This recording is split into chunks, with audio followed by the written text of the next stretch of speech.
Assalamualaikum warahmatullahi wabarakatuh. Apa khabar murid-murid semua? Jadi cikgu harap murid-murid semua dalam keadaan sihat dan bersedia untuk meneruskan kelas PDPR kita pada hari ini. Jadi untuk hari ini kita akan bincang tajuk 3 iaitu pecahan perpuluhan dan peratus. Standard kandungan ialah 3.4 iaitu perkaitan antara pecahan, perpuluhan dan juga peratus. Dan standard pembelajaran ialah 3.4.1 iaitu mewakilkan pecahan per 100 dengan perpuluhan dan sebaliknya. Kemudian 3.4.2 mewakilkan pecahan per 100 dengan peratus dan sebaliknya. Dan 3.4.3 iaitu mewakilkan peratus dengan perpuluhan dan juga sebaliknya. Jadi kita dah belajar kesemua kemahiran ini. Cuma hari ini kita akan menggabungkan atau mengaitkan antara pecahan per 100, kemudian peratus dan juga perpuluhan. Jadi cikgu harap murid-murid dah bersedia untuk pelajaran pada hari ini. Cuba tengok buku teks muka surat 104. Cikgu ambil tajuk peratus sebab kita akan kaitkan peratus dengan pecahan per 100 dan juga perpuluhan. Baiklah. Cuba tengok yang contoh pertama tu. Di muka surat 104. Okey, pelajar lelaki tu kata lebih 60% badan kita ialah air. Kemudian murid perempuan tu kata ubur-ubur ada lebih banyak air, 95%. Baiklah, sekarang kita nak tukar daripada peratus kepada pecahan per 100 ataupun perpuluhan. Baik, cikgu sediakan jadual. Kita mulakan dengan murid yang pertama. Okey, murid pertama dia bagi 60%. Jadi dia akan duduk di sinilah. Ya, 60%. Kemudian 60% kita nak tukar kepada perpuluhan ataupun kepada pecahan. Ya. Okey, 60% lebih senang kita tukar pada pecahan dulu iaitu 60 per dengan 100. Dan dalam perpuluhan dia akan jadi ialah 0.6 sifar. Ya. Ataupun jawapan terbaik ialah 0.6. Itu untuk yang pertama. Ya. Okey, kemudian tengok yang kedua, pelajar perempuan tu. Ya, ubur-ubur ada lebih banyak air, 95%. Okey, jadi kita masukkan dalam jadual. Okey, 95% dia akan duduk di sini. 95%. Jadi dalam pecahan akan jadi 95 per 100. Dan dalam perpuluhan ialah 0.95.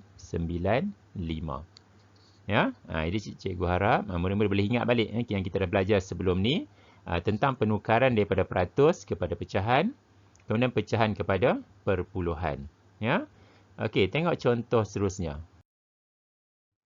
Okey, contoh yang kedua A, 26 daripada 100 ialah 26%. Ya, cikgu bulatkan ni. Okey, 26 daripada 100 ialah 26 per 100.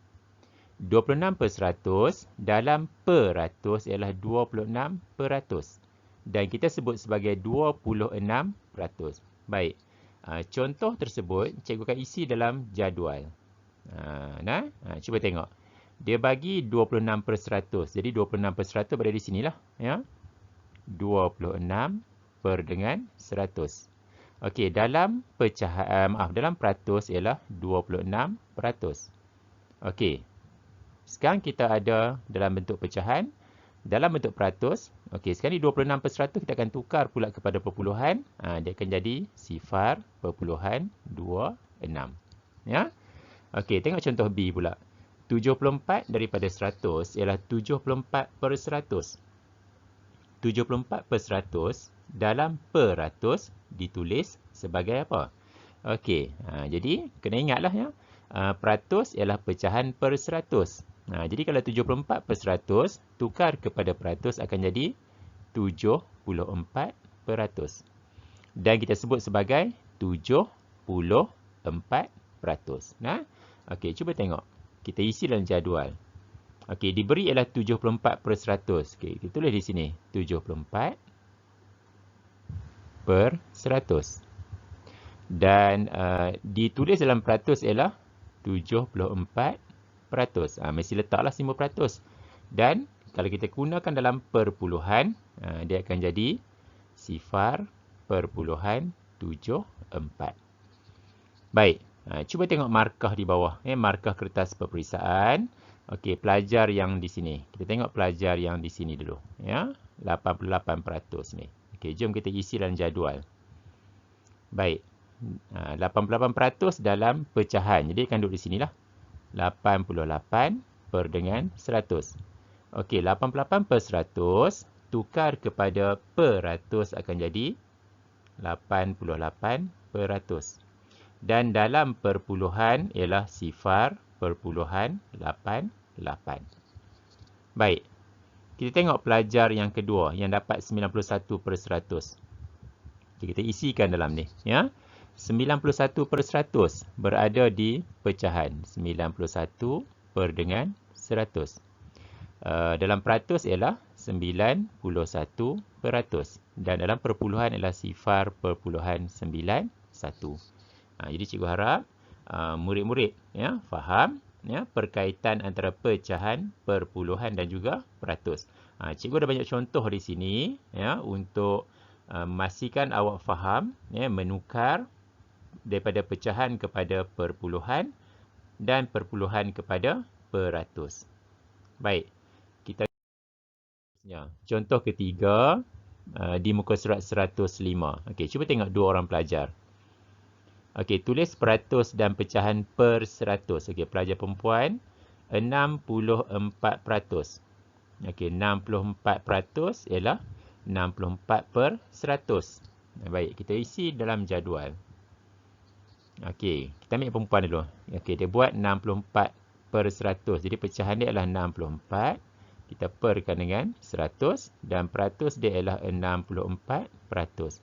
Okey, dalam perpuluhan berapa? Okey, bagus. Nah, dalam perpuluhan ialah 0.64. Baik, pelajar lelaki pula. 15% ialah 15 per 100.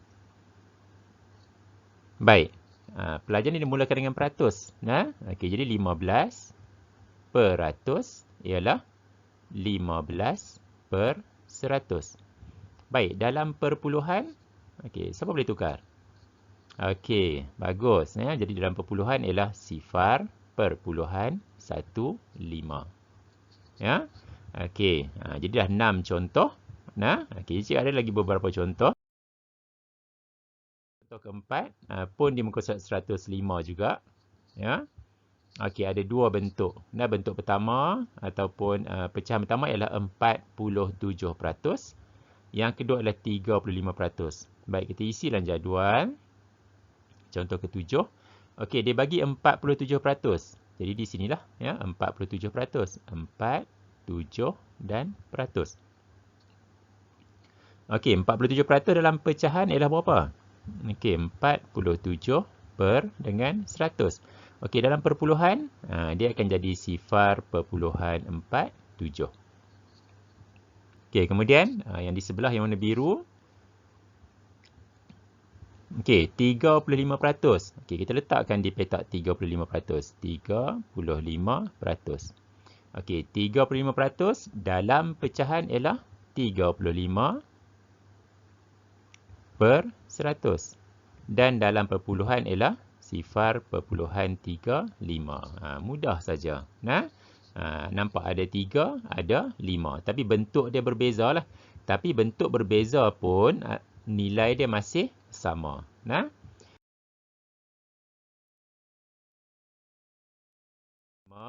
Ya. Okey. Tengok ada 3 orang pelajar. 42% murid kelas 3 alfa ialah perempuan. Okey, nyatakan dalam perpuluhan. Kemudian cuba tengok perempuan yang rambut bertocang tu. Saya warnakan hijau 42 petak. 42% sama dengan 42 per 100. Kemudian pelajar lelaki, 42 per 100 dalam perpuluhan ialah 0.42. Jadi, ketiga-tiga orang pelajar ni menunjukkan nilai yang sama. Pelajar perempuan pengawas tu ialah 42%. Yang kedua, dia lorekkan 42 per 100. Dan pelajar lelaki, dia tukar dalam bentuk perpuluhan ialah 0.42. Baik, kita isi dalam jadual. Okey, pelajar perempuan pengawas Dia kata di sini 42%. Jadi 42%. Pelajar perempuan 42% ialah 42 per dengan 100. Dan pelajar lelaki ialah 0.42. Ya. Okey, ini contoh yang ke-9. Okey, kemudian cuba tengok nombor 6, ya, muka surat 106. Ini hati-hati. Nah, bila peratus dia kurang daripada 10, maksud dia 1%, 2%, 3%, 4%, sampailah 9%, kita nak tulis macam mana? Jadi 8% ialah 8/100. Yang tak ada masalah cikgu rasa. Nah, yang ada masalah sedikit bila kita nak tukar daripada pecahan per 100 kepada perpuluhan. Cuba tengok dia bagi di sini. Okey, 8% ialah 8/100. 8/100 ialah 8%. Kemudian 8/100 dalam perpuluhan ditulis 0.08. Ya? Jadi 8% ialah 0.08. Baik, kita isi dalam jadual. Okey, dimulakan dengan peratus. Jadi di sini ialah 8%. Dalam pecahan ialah 8/100. Dan dalam perpuluhan ialah 0.08. Okey. Samalah juga, ya, kalau 1%. 1% sama dengan 1/100 sama dengan 0.01. Kemudian kalau 2% sama dengan 2/100 sama dengan 0.02. Okey, dan kalau 9%, okey, sama dengan 9/100 sama dengan 0.09. Ya. Okey. Jadi cikgu harap murid-murid boleh faham, ya, untuk menukar daripada peratus kepada pecahan per 100, pecahan per 100 kepada perpuluhan, ya. Terutama kena hati-hati bila yang peratusnya kurang daripada 10%. Baik. Cuba tengok contoh lagi satu, yang ke-7, 0.69. Kita nak tukar kepada peratus. Nak tukar kepada pecahan per 100. Jadi kita isi dalam jadual. Ya. Okey, dia mulakan dengan 0.69. Yang tu ialah perpuluhan. Jadi di sini 0.69. Okay, kita tukar kepada pecahan dulu. Cuba tengok titik perpuluhan di sini. Jadi cuba kita gerakkan ke belakang. Nah, cuba gunakan pen biru. Gerak ke belakang. 1, 2. Kita gerakkan 2 kali, maksud dia ada 2 sifar. Jadi sini akan jadi 69 per dengan 100. Bila kita dapat pecahan per 100, boleh tukar kepada peratus. Jadi akan jadi 69%. Nah, okey. Sekarang cuba tengok cikgu bagi contoh lain. Okey, contoh dia katalah 0.25. Tukar kepada pecahan. Jadi 25 akan perkan dengan 100. Pasal apa 100? Cuba bilang di sini. 1, 2. Kita bawa dia ke hujung. Per 100. Daripada per 100 akan jadi 25%. Okey, contoh lain. Katalah 0.43. Tukar kepada pecahan per 100. 1, 2. Jadi maksud dia 43 per dengan 100. Dan daripada pecahan per 100, tukar kepada peratus akan jadi 43%. Okey, cikgu beri contoh lain. Katalah 0.68. Dia akan jadi 68 per dengan 100 dan akan jadi 68%. Ya. Jadi cikgu harap murid-murid boleh, ya, melihat perkaitan antara pecahan, perpuluhan dan peratus. Ya. Jadi cikgu rasa sampai di sini sahaja, ya, kelas PDPR kita untuk hari ini. Tajuk perkaitan antara pecahan per 100, peratus dan juga perpuluhan. Sampai jumpa lagi. Sekian. Assalamualaikum warahmatullahi wabarakatuh.